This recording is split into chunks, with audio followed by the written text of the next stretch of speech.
다 자셨나요?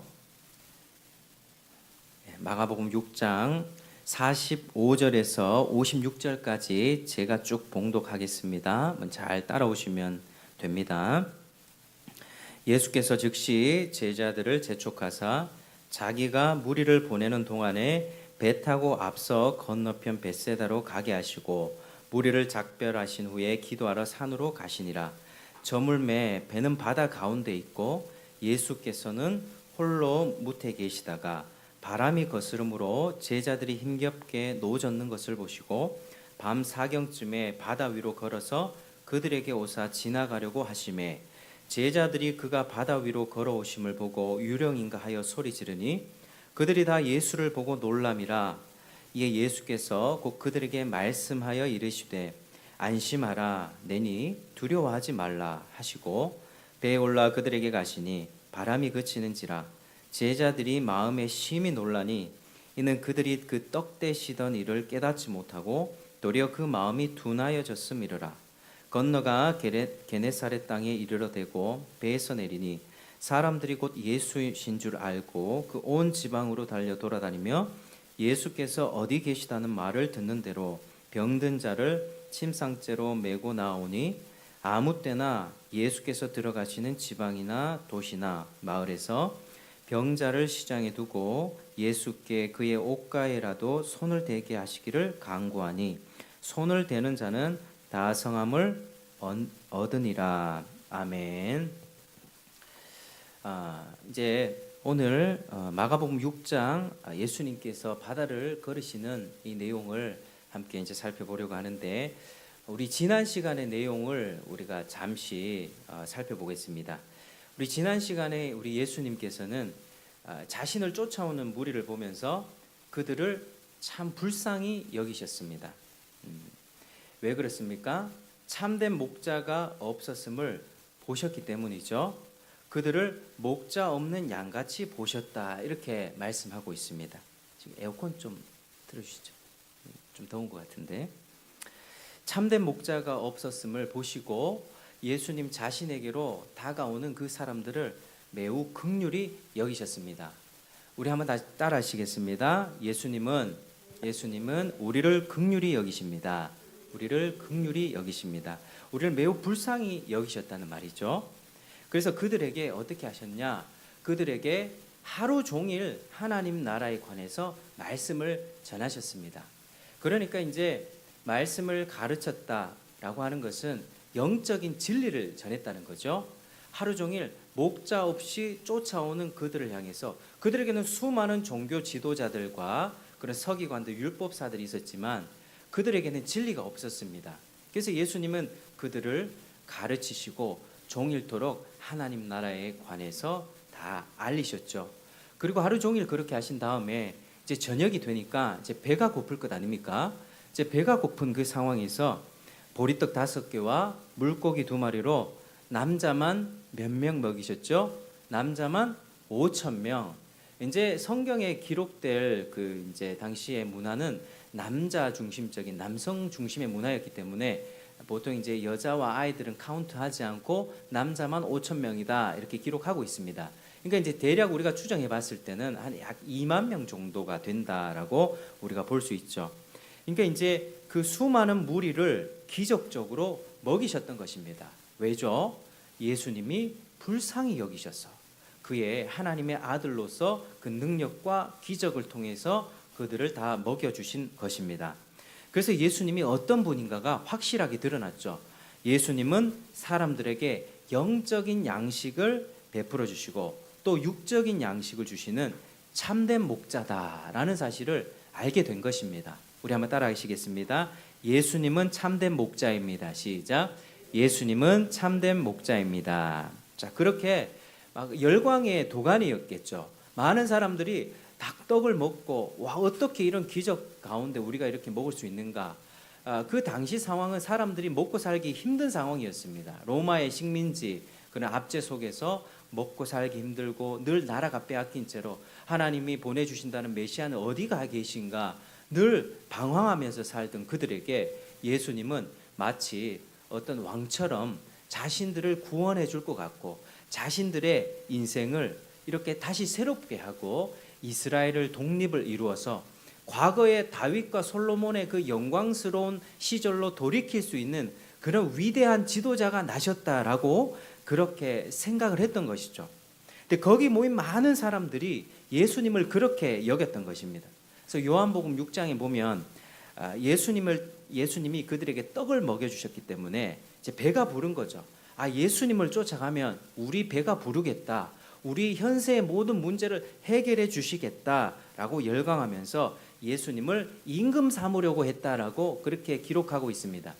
오늘의 이러한 지금 마태, 마가, 누가, 요한복음이 공간복음, 사복음서이고 이러한 내용들이 또 겹쳐서 나오는데 내용들을 서로 살펴보면 보충이 됩니다. 그래서 이제 보리떡 5개와 물고기 2마리로 이 사람들을 먹이셨던 그 내용 가운데 사람들이 예수님을 왕으로 세우고 싶어서 막 쫓아갔다 그렇게 얘기하고 있습니다. 예수님을 왕으로 세워야 돼, 이런 생각들. 그들이 가지고 있었던 생각들은 어떤 생각이었습니까? 바로 예수님을 정치적인 혁명의 지도자라고 생각했던 것이죠. 유대인들은 그들의 의식 가운데 언젠가는 다윗의 혈통에서 메시아가 나타나서 로마를 물리치고 자신들을 해방하고 이스라엘 독립을 이룰 것이라고 그렇게 생각했던 것입니다. 그런데 이렇게 예수님을 딱 보니 자신들이 생각했던 정치적 그 지도자에 딱 맞는 인물인 것입니다. 그래서 그들의 배고픔을 해결해 주심으로써 예수님이 그 메시아다라고 생각했던 것이죠. 그런데 성경이 말하는 메시아는 어떤 메시아입니까? 정치적 메시아입니까? 그렇지 않습니다. 한번 따라 하시겠습니다. 예수님은 영적 메시아입니다. 시작. 예수님은 영적 메시아입니다. 그러니까 현세적으로 강력한 무력으로 칼과 총과 기적과 능력으로 그들을 먹이고 그들을 살리고 이스라엘의 독립을 이렇게 이루는 그들의 모든 필요를 채워주는 정치적 메시아가 아니라 영적으로 죄와 사망의 문제를 해결하고 믿는 자에게 영생을 주시는 영적 메시아라고 하는 사실입니다.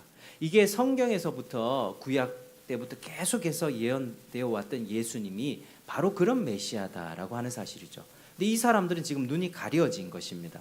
예수님을 보면서 죄와 사망의 문제는 보지 못한 채 그저 우리를 구원하고 우리에게 새로운 삶을 허락해 주고 과거의 다윗과 솔로몬의 화려했던 그 왕국으로 돌이켜 달라는 그런 소망과 염원들이 가득했던 것입니다. 예수님은 영적 메시아로 오셨습니다. 우리가 이걸 반드시 기억해야만 합니다. 그래서 예수님은 사람들로부터 조롱과 또 핍박과 미움과 어려움을 당할 때에 결국에는 어떻게 하셨습니까? 예수님이 정치적 메시아로 오셨으면 그들을 무찔렀을 것 아닙니까? 제자들을 동원해서 사람들을 이렇게 선동시켜서 저들을 무찔러라 이렇게 했을 텐데 전혀 그렇게 하지 않았죠. 우리 예수님은 뺨 맞으시고 침 맞으시고 온갖 매를 다 당하시고 결국에는 그 지도자들에 의해서 손에 넘겨져서 십자가에 죽게 되었습니다.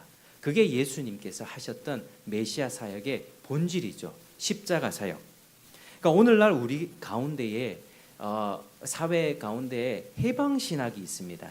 해방신학과 또 민중신학 이런 것들이 있는데 굉장히 우리가 조심해야 됩니다. 해방신학과 민중신학.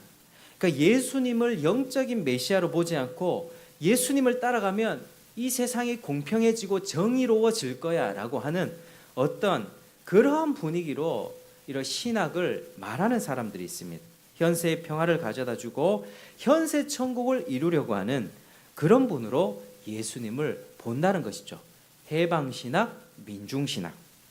그러니까 이제 상대방의 죄와 잘못을 비난합니다. 너희들이 그거 잘못했어. 그걸 뜯어 고치려고 해요. 그리고 끌어내리려고 합니다. 두드려 패는 방식으로 공의를 이루려고 합니다. 강제적인 방법, 때로는 폭력, 때로는 피를 흘리면서까지 투쟁하여 쟁취하는 혁명의 방식으로 이 세상은 다 썩었어, 다 끌어내야 돼. 이런 방법은 예수님의 방법이 아니었다는 거죠. 이런 방식으로는 사람의 내면의 죄의 문제를 해결할 수가 없습니다. 인간 본연의 문제가 무엇입니까? 왜 로마가 약소국들을 침략하고 그들을 식민지 삼았겠습니까? 그 인간 안에 탐욕이겠죠. 탐욕. 더 강해지고 싶고 더 부해지고 싶고 우리나라가 세계 최고가 되고 싶다고 하는 이 강대국들의 야욕과 욕망 때문에, 인간 본성의 그 탐욕과 죄악의 문제 때문에 그렇게 식민지가 있었던 것입니다. 인류 역사를 보면 뭐 식민지 역사라고 해도 뭐 과언이 아닐 만큼 그렇게 역사는 그렇게 흘러왔습니다. 강한 자는 약한 자를 때리고 부수고, 약육강식의 세계죠. 이건 짐승의 세계와 똑같습니다. 짐승의 세계, 약육강식. 약육강식의 그 원리와 그 논리가 우리 가운데, 죄인들의 삶 가운데 그대로 녹아 있다라고 하는 것입니다. 그런데 이걸 어떻게 깰 수 있습니까? 강한 자를 갖다가 이건 불공평해 다 때려 부수고 있는 자를 막 다치고 막 혁명하고 투쟁하는 방식으로 끌어내린다면, 그 끌어내렸다 칩시다. 그 사람들의 마음에 당했던 분노와 원한은 또 어떻게 될 겁니까?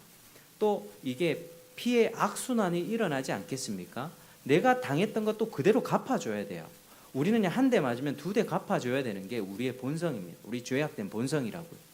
이 죄의 문제는요, 이렇게 혁명하고 투쟁하는 방식으로 깰 수 있는 것이 아니라 오직 영적인 메시아이신 예수님의 십자가를 통해서만, 그 십자가를 우리가 받아들이고 그 하나님의 사랑을 우리가 받아들일 때라야만 하나님 나라가 내 마음속에서 먼저 이루어지고 나를 상처 주고 핍박했던 그 사람을 용서하는 지경에까지 이를 수 있게 된다고 하는 것입니다.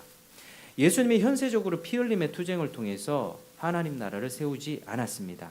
겸손하게 매맞고 고난당하는 십자가에 죽는 방식으로 하나님 나라를 세우셨습니다. 하나님 나라를 세우자, 정의를 세우자, 이런 구호를 외치는 단체들이 있는데요, 사실 굉장히 주의해야 합니다. 기독교 윤리운동, 윤리실천, 이러한 곳에 허점들이 바로 그러한 것입니다. 십자가의 복음은 빠지고 마치 공의를 세우고 정의를 세우려고 하지만 하나님의 사랑과 은혜, 십자가의 그 겸손함, 그러한 것들은 전혀 없습니다. 전혀 없습니다. 공산주의가 그랬던 거죠. 공산주의가 모두가 잘 살아보고 모두가 평등해져 보자. 그렇게 어떻게 했습니까? 있는 자들 거 다 빼앗았죠. 있는 자들 거 다 빼앗아서 가난한 자들을 우리 모두 다 나눠 갖자. 아니, 있는 자들이 열심히 벌어서 가진 자들의 것을 빼앗으면 어떡합니까? 그들 마음 가운데 원한이 쌓이지 않겠습니까? 그런 식으로 가니까 이 사회가, 이 기독교도 정치단체처럼 구호처럼 이렇게 외치게 되고 하나님이 원하시는 방향대로 가는 것이 아니라 이 세상과 똑같은 방식으로 가게 된다라고 하는 것입니다. 우리는요, 철저하게 복음을 통해서 개혁되어야만 합니다. 복음을 전하고 복음을 믿고 내가 성령의 역사 가운데 내 마음의 심령의 부흥이 일어나고 내 마음이 먼저 변하게 되면서 내가 정말 죄인이었구나를 깊이 인식하게 되면서 상대방을 용서하고 용납할 수 있는 그런 지경에 이를 수 있게 되는 것입니다. 우리는 공격적인 방식, 혁명적인 방식은 하나님의 뜻이 아니다. 분명히 기억하시길 바랍니다. 복음의 방식은 세상이 우리를 미워하니 두려워하지 말고 근심하지 말고 자기 십자가를 지고 묵묵히 그냥 내 길을 가라 라고 말씀하셨던 예수님의 진리를 기억해야 될 것입니다. 내가 먼저 죽는 거예요. 내가 먼저 죽고 그 죽음 가운데 그리스도의 놀라운 사랑이 드러나는 방식, 그게 복음이 일하는 방식이고 복음이 사람을 변화시키는 원리입니다. 그게 사람을 변화시킵니다. 그래서 예수님은 그렇게 자신을 갖다가 왕으로 세우고 혁명을 일으켜서 이스라엘의 독립을 이루어 주십시오 했던 사람들을 피해서 이렇게 한적한 곳으로 떠났던 것이죠. 그래서 오늘은 이 본문 가운데 제가 중요한 두 가지 사실을 나누려고 합니다. 자, 두 가지 결론적으로는요, 첫 번째 한번 따라 하시겠습니다. 예수님은 온전한 인간이시다. 시작. 예수님은 온전한 인간이시다. 두 번째, 예수님은 하나님의 아들이시다.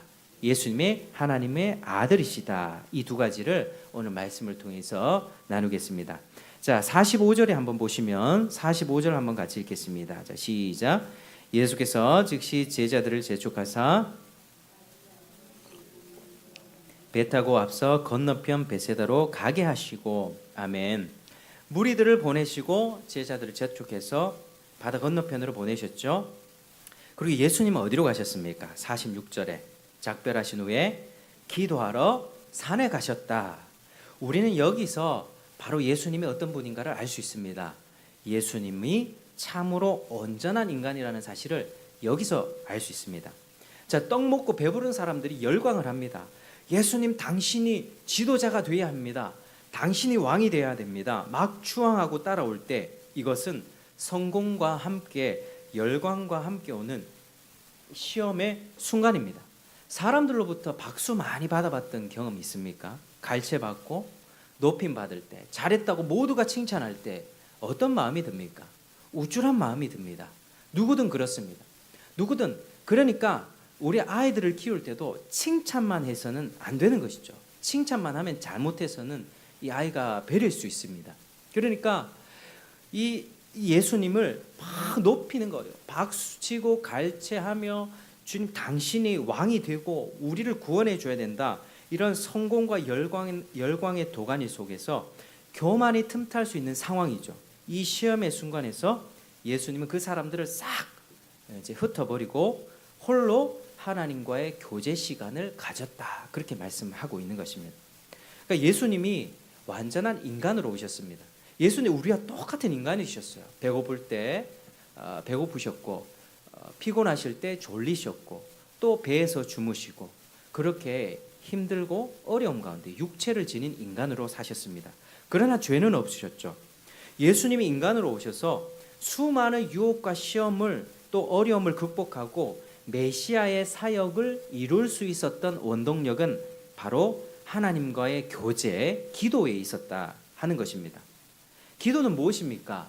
기도는 바로 내 자신의 죄악된 마음과 욕구를 내려놓고 오직 하나님의 뜻에 나를 맞추는 것입니다. 하나님의 뜻이 이러합니다. 기준이 높습니다. 그러면 그 기준에 내가 다르기 위해서, 하나님의 기준에 내가 부합한 사람이 되기 위해서 하나님 내 죄를 꺾어주시고, 하나님 나를 용서하시고 나를 거룩하고 겸손한 사람으로 나를 세워주십시오라고 하나님께 구하는 시간이 바로 기도하는 시간입니다. 하나님과의 교제, 하나님 앞에 잠잠히 머물면서 내 자신을 돌아보는 거죠. 하나님의 말씀이 있으면 원수를 사랑해라. 이 말씀 부담스러우니까 이 말씀 안 들을 거야. 이게 아니라 하나님의 말씀을 내가 원하는 말씀, 복받고 잘되고 형통하고 부르짖으면 응답받고, 이렇게 내가 좋아하는 말씀만 선별해서 딱 듣는 것이 아니라 내가 딱 들었을 때 부담스럽게 들리는 말씀이라 할지라도 그게 하나님의 말씀이야. 그 기준 앞에 내가 굴복하고 엎드리고 기도하는 것입니다. 하나님, 내가 하나님이 원하시는 그 사람이 되길 원합니다. 더 겸손해지길 원합니다. 내가 사랑이 없습니다. 내 안에 사랑을 부어주십시오. 우리가 일상생활 가운데 부부생활하면서 부모 자식 키우고 직장생활하면서 얼마나 이런 것들을 많이 경험합니까? 그런데 우리는 어떻죠? 남 탓하기 바쁜 세상을 살고 있습니다. 요즘에는요, 마트 가다가 자빠지잖아요. 마트 사장한테 고발합니다. 이 마트 이 길이 이래가지고 내가 넘어졌다. 우리는 지금 서로 고발하는 시대를 살고 있어요. 학교를 가보면 조그만만 일이 일어나면 학폭위원회를 엽니다. 아니, 서로 간에 사과하면서 좋게 해결할 일도 위원회를 열어서 굳이 따지죠. 네가 잘못했고 8대2야 5대3이야. 얘는 전학 보내야 돼. 절대 용서하지 않는 게 지금 우리 사회 분위기라는 사실을 잘 아셔야만 합니다. 그러니까 우리는요, 뭐 잘못되면 정부 탓이고, 뭐 잘못하면은 코로나 터지고, 뭐 잘못하면 다 국가가 책임져야 대줘야 되고, 뭐 다 해줘야 되고, 동사무소에서 나를 해줘야 되고, 이 나라가 나를 잘못 만들어. 이거 잘못된 것이죠. 우리는 철저하게 자기 자신을 돌아보면서 내가 하나님 앞에 뭘 잘못했고, 내가 하나님 앞에 행해야 될 책임과 의무는 무엇인가를 생각하고, 그것을 이루기 위해서 복음 안에서 성령의 도우심을 구하고 기도하는 것이, 그게 우리의 삶의 방향입니다. 그래서 세상은 그렇게 가지 않는다는 것을 우리가 너무 잘 알고 있죠. 그래서 기도 생활이 절대적으로 필요합니다. 그런 모습이 예수님이 완전한 인간이었다는 증거입니다. 예수님은요, 공생에 시작할 때부터 사탄으로부터 세 가지 시험을 받았고요. 여러 가지 유혹과 공격들이 굉장히 많았습니다. 우리가 똑같은 인간이었지만 죄는 없으셨죠. 아담을 생각해 보십시오. 아담 우리와 똑같은 인간이었잖아요. 근데 아담은 처음에는 죄 없이 창조받았습니다. 피조되었습니다. 그런데 아담은요, 창조된 그 첫날에 사탄의 유혹 가운데 선악과를 따먹고 말았죠.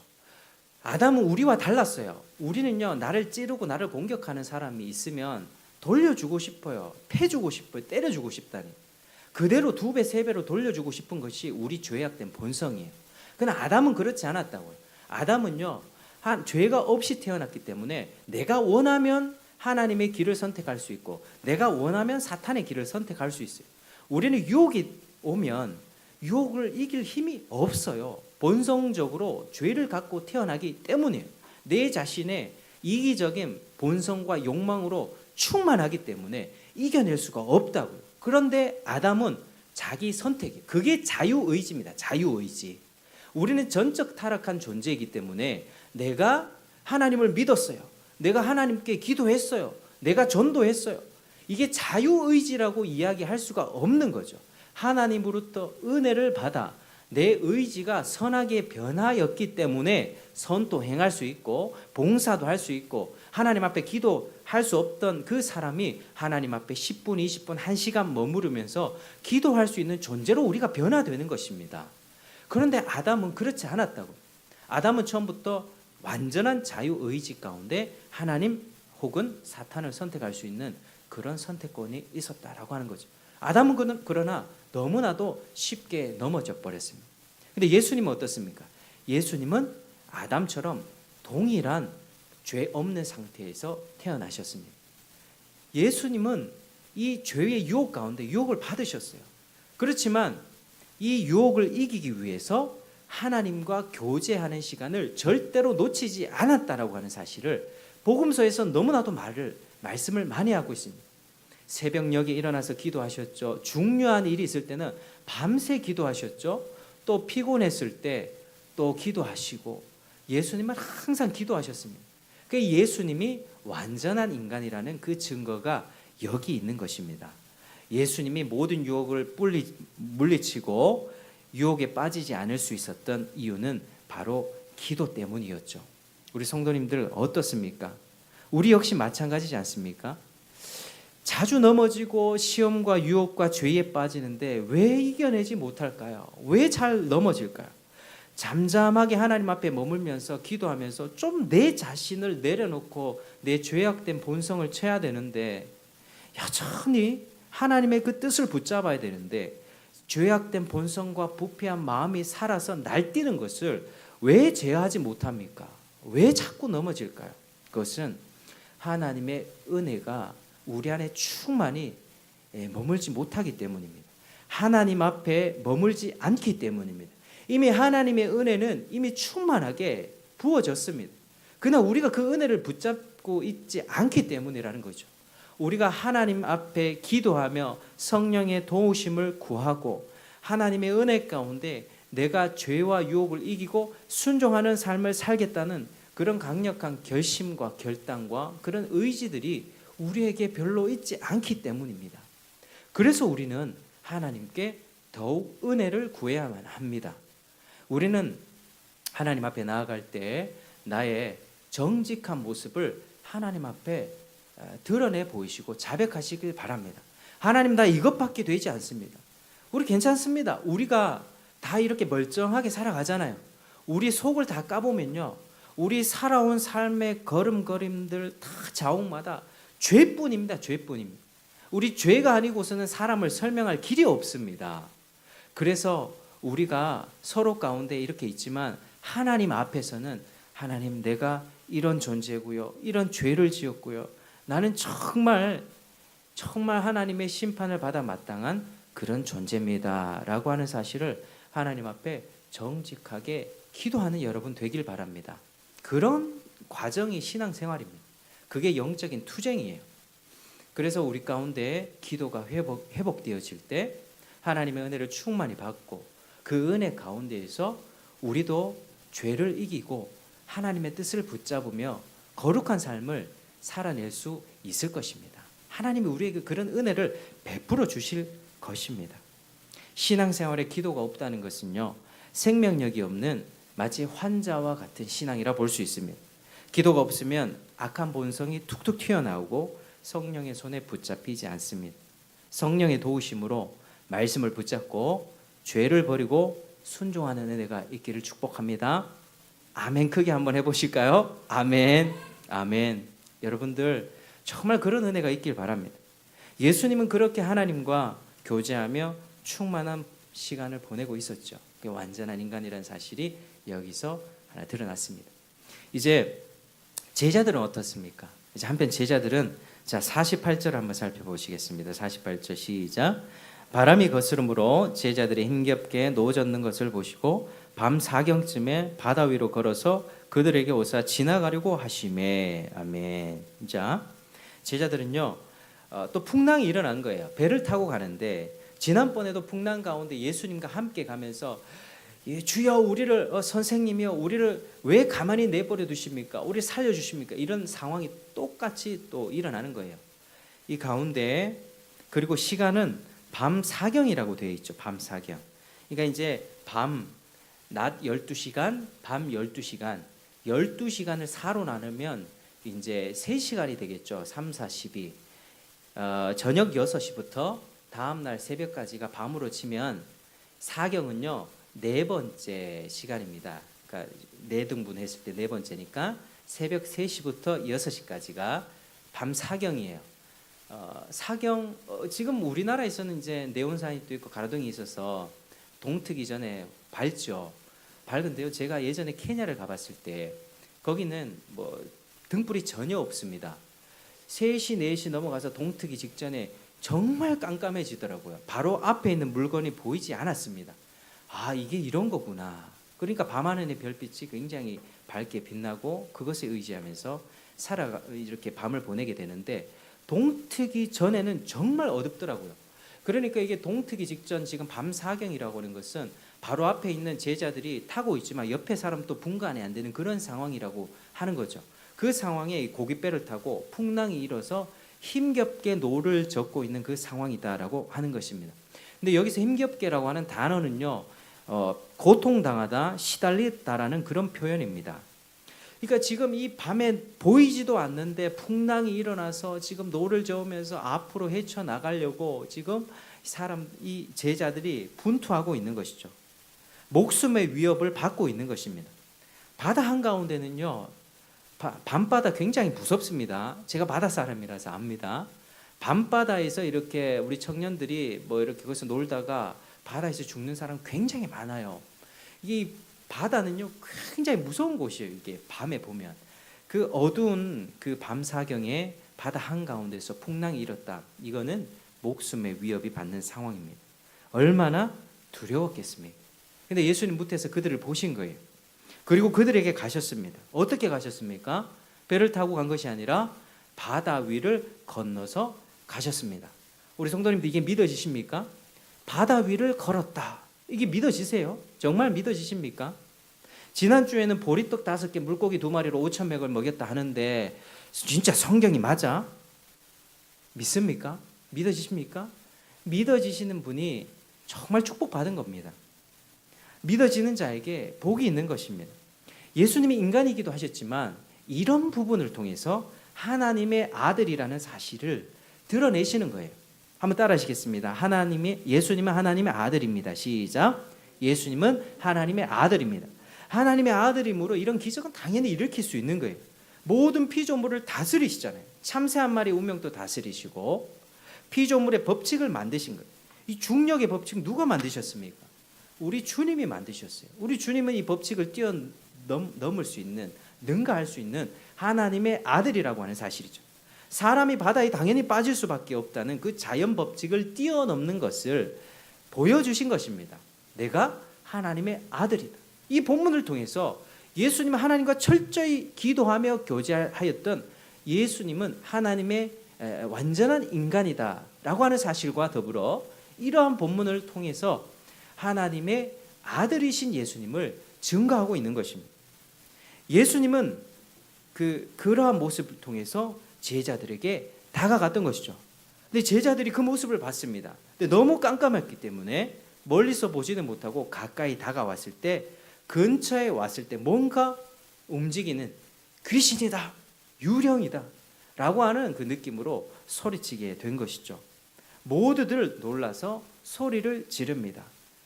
유령이다! 여러분, 그런데 예수님이 그들을 안심시키십니다. 50절 한번 읽겠습니다. 시작. 그들이 다 예수를 보고 놀람이라.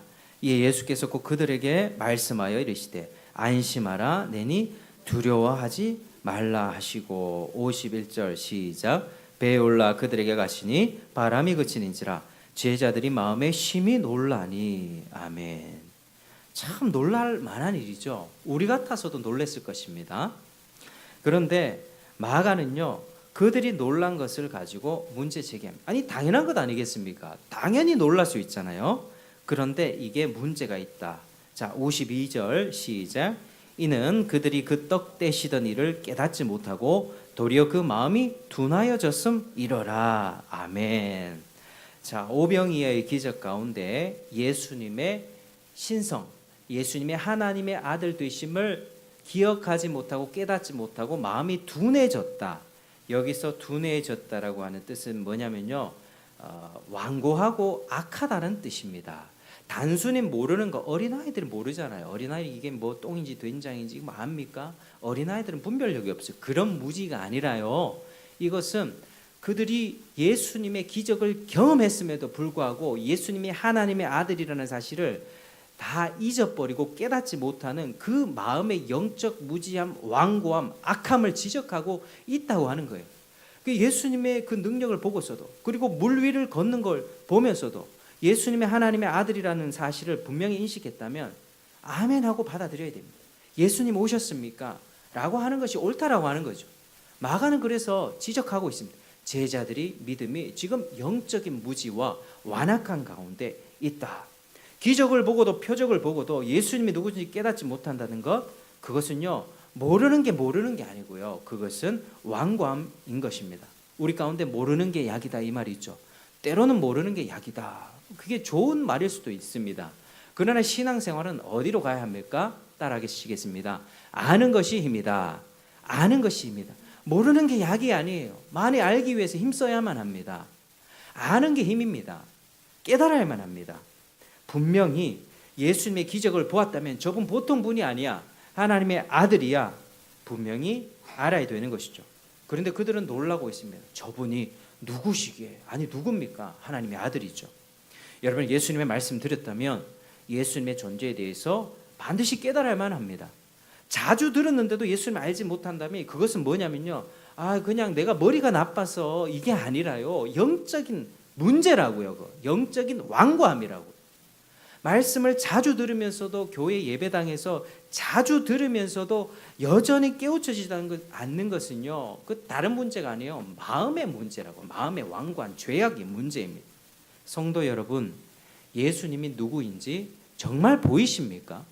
정말 그분이 완전한 인간이며 완전한 하나님의 아들이라는 사실이 정말로 믿고 깨달아지시고 그분을 주인으로 섬기며 살아가고 계십니까? 오늘 본문에서 그걸 분명히 알려주고 계십니다. 예수님은 완전한 인간이시다. 예수님은 하나님의 아들이시다. 피조물을 다스리고 주관하시는 모든 피조의 법칙을 능가하는 한마디로 예수님은 신인이다라고 하는 것이죠. 신인, God-man. 예수님은 하나님이면서도 인간이시다. 나중에 모든 사람들은 하나님의 심판대 앞에 가서 하나님을 뵐 것입니다. 그때 누군가 이렇게 말할지 모릅니다. 아무도 제게 하나님 알려준 사람이 없었습니다. 누가 믿으라고 복음을 전해주지 않았습니다. 저는 몰랐습니다. 그때 하나님은 어떻게 대답하실까요? 내가 만든 온 우주와 세상 피조물 가운데 자연 만물을 봐라. 저 아름다운 새와 자연과 우주 만물 역사, 자연의 사계절이 순환하고 법칙, 씨를 뿌리며 열매를 맺는 이 식물의 성장과 인간의 몸이 이 오묘하게 지음받은 이 놀라운 것들이 누가 지었느냐? 바로 내가 그렇게 하였노라. 만물 가운데 내 능력과 내 신성을 새겨 놓았노라. 그런데 너는 왜 깨닫지 못했느냐? 네 마음이 완고했기 때문이니라. 이렇게 하나님은 심판하실 것입니다. 네 영혼이 내 존재를 느끼면서도 그것을 왜 억눌렀느냐, 그렇게 우리 주님은 심판하시는 것입니다. 사랑하는 여러분, 하나님 앞에서 저 몰랐습니다, 핑계 되지 않습니다. 만물 가운데 그분의 능력이 밝히 드러났기 때문이죠. 게다가 하나님은 예수 그리스도의 복음을 통해서 복음을 완성시키시고 교회를 세우시고, 이렇게 작은 교회, 큰 교회, 수많은 교회를 세우셔서 목사들 세우시고 전도자들, 많은 하나님의 일꾼들을 세우셔서 자신의 뜻을 밝히 알려주고 계십니다. 그런데 사람들은 자연을 보면서도요, 그 앞에 넙죽 절을 합니다. 그 앞에 절을 합니다. 고목 앞에다 왜 절을 합니까? 왜 커다란 바위 앞에서 바위를 쌓아놓고 절을 하죠? 돼지머리 앞에서 왜 절을 합니까? 인간의 어리석음입니다. 몰라서 그런 게 아니라 하나님의 신적인 권능을, 하나님의 신적인 위엄을 느꼈으면서 그걸, 그 위엄, 예배해야 될 그 하나님을 향한 그 대상, 하나님을 향한 그 위엄과 그 마음을 피조물에게 완전히 바꿔버린 것이죠. 그래서 하나님의 진노가 이 땅 가운데 임하는 것입니다. 하나님은 우리를 불쌍히 여기셔서 복음을 듣게 하시고 예배자가 되게 하시고 이 교회 성도로 불러주셨습니다. 여러분, 우리는 가장 많은 축복을 받은 사람입니다. 우리가 복음을 영접하고 그리스도를 주인으로 섬기며 살아간다면 그거 가장 복된 인생이에요. 그러나 듣고도 깨닫지 못하고 듣고도 알지 못하고 여전히 무직 가운데 있다면 이거 영혼에 심각한 등불이 켜진 것입니다. 혹시 우리 주변에 그런 사람 없습니까? 가까운 가족이나 친지나 혹은 자녀들 중에 여전히 복음을 들으면서도 잘 모르겠어요, 이런 경우 없습니까? 그거 영혼에 등불 켜진 겁니다. 기도해야만 합니다. 그 영혼 구원해 달라고, 그 영혼 가운데 하나님의 말씀이 침투하게 해달라고, 그 영혼을 복음 가운데 복음이 그 세력을 빼앗을 수 있도록 하나님 도와주십시오 라고 간절히 기도해야 합니다. 여러분, 복음을 들었다면 우리는 복음의 책임을 져야 합니다. 이제 우리는 결단을 해야 합니다. 정말 그리스도를 믿고 따를 것인가, 아니면 마음을 억누르고 그러려니 살아갈 것인가. 사랑하는 여러분, 복음을 믿는 신앙생활은요, 뭐 알면 도예요. 여기서 교회 생활도 잘하고 세상 가운데서도 또 이렇게 술도 한잔 하면서 세상 가운데 세상 사람들이 하는 모든 것들 다 하면서 양다리 걸치면서 사는 게 그게 신앙생활 아니라고요. 신앙생활은 철저하게 하나님 앞에 올인하는 것입니다. 복음이 그 책임을 요구하고 있어요. 자기 부인하고 자기 십자가 지고 희생하고 대가 지불하고 네 목숨까지 내놓고 이 길 따라올래? 그러면 너에게 영원한 생명이 있을 것이다. 부자 청년, 네가 가진 모든 재물을 팔아서 가난한 자들에게 다 나눠주고 나를 따라오너라. 부자 청년 심히 근심하며 돌아갔습니다. 여러분, 복음에는요, 하나님의 무한한 축복이 있습니다. 그러나 축복 가운데 우리가 그 축복, 영원한 축복을 향한 그 여정 가운데 우리가 감당해야 될 책임과 대가 지불, 그 값이 있다고 하는 사실이죠. 나를 부인해야 합니다. 주님을 주인으로 섬기며 하나님의 말씀에 나를 맞추며 그렇게 살아가야 되는 것입니다. 그것이 복음의 명령이에요.